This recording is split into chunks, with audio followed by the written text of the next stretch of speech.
How to change language on Netflix. So let's get started. First, click on your profile picture. Then 3 horizontal lines in the top right corner. And next, click Manage Profiles. Here I'm gonna click on my profile. And then I'm gonna choose Display Language.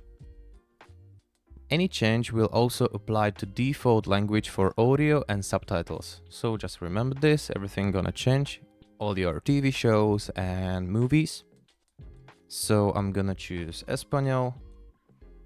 Simply go back. You need to restart the app. And here we go. Now your Netflix is in Spanish. If you want to do it on your desktop, click Manage Profiles, then edit your profile. And next, we're gonna change language here. Click Save, and that's it. Thank you for watching. As always, have a great week and see you later.